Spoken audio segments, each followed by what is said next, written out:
Bueno, vamos a ver ahora cómo se registran los ingresos no constitutivos de renta ni ganancia ocasional para las rentas de capital.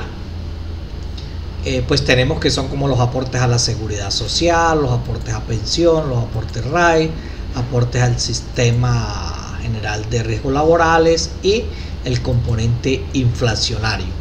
Esos son los que vamos a digitar. Para que vamos a colocar acá primero en ingresos, vamos a colocar unos rendimientos financieros para que podamos ver el componente inflacionario. Ponerle 15 millones, listo.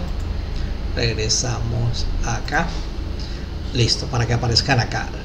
Bueno, entonces, ¿qué es lo que hay que tener en cuenta en estos ingresos no constitutivos de renta ni ganancia ocasional? Aparte que ya sabemos que debemos que digitar aquí pues la salud, pongámosle 5 millones, bueno, vale menos, 1.500.000 pesos, por decir algo. Bueno, 5 millones colocamos, no vale 500.000 pesos con esos ingresos. Fondo de seguridad personal otros 500.000 pesos, listo. Y aquí encontramos ya el primera situación que hay que analizar, que son los aportes voluntarios de pensiones al RAIS. Entonces, ¿qué es lo que pasa? Que estos aportes hay que hacerles un tratamiento especial porque tienen una limitación. Aquí les dejo lo que se hace para que ustedes vean la pedagogía. Aportes al RAIS, ciento cotizante de fondos privados. Entonces vamos a colocar aquí, digamos que hizo unos aportes de 25 millones. Listo, por ejemplo, ¿no? Por colocar algo. Listo, entonces esos 25 millones van a pasar acá a decir que pues son los que estamos colocando. Tenemos que hacer unas limitaciones. Primero, que no puede ser mayor al 25% del ingreso fiscal precisamente de esta renta, de las rentas de capital. Entonces aquí serían 15 millones por el 25%, pues serían 3.750.000.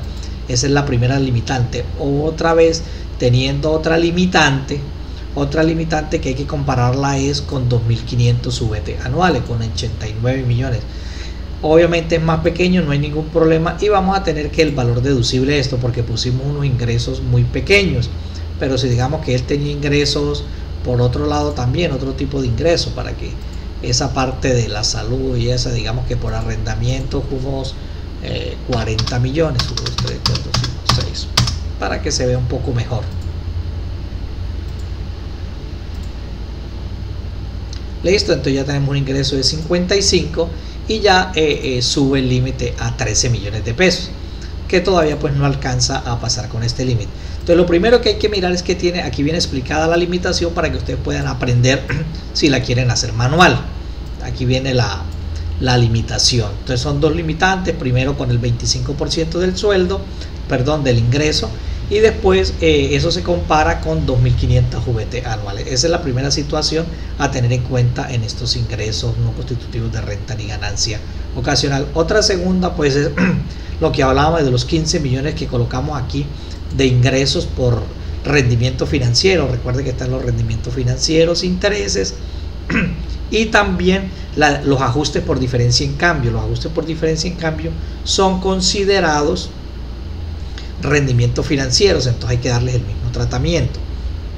Entonces en esa tablita que dice ingresos por rendimiento financiero, creo que también coloqué por diferencia en cambio. Vamos a ver. Así aquí dice ingresos por interés, rendimiento financiero y ajustes por diferencia en cambio, para que se acuerden que aquí van esos tres van ahí en rendimientos. Listo. Ahora, ¿qué es lo que hay que mirar? Tenemos dos cosas para ver. La primera, pues si nosotros no tenemos costos asociados a esos rendimientos, a ese componente inflacionario, pues ya el gobierno dijo que era el 44.23%, entonces sería aplicarle el 44.23% a los 15 millones de pesos. Por lo cual el componente inflacionario sería 6.634.000, que automáticamente lo toma acá. Pero resulta que esos intereses y rendimientos financieros a veces tienen unos costos asociados.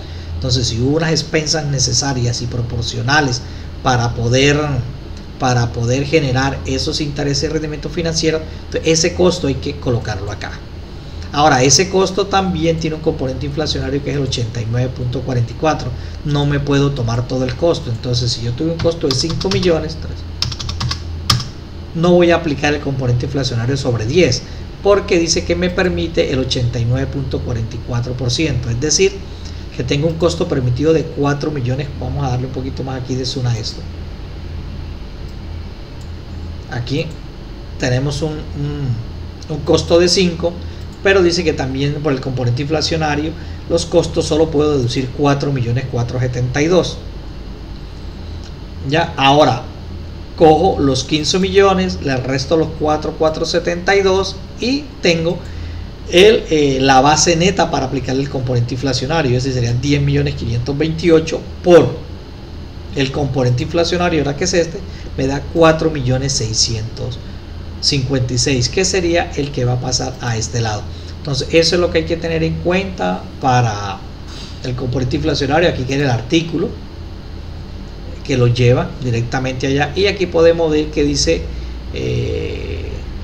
aquí encontramos el parágrafo del artículo 38, donde dice que cuando el contribuyente a que se refiere el presente artículo soliciten costos o deducciones por intereses y demás gastos financieros, dichos costos y gastos serán deducidos previamente. Es decir, que dichos costos o gastos de CBT para efectos de determinar la parte no grabada de los rendimientos financieros de conformidad con el presente artículo o el previsto artículo. Entonces, esto es lo que hay que tener en cuenta para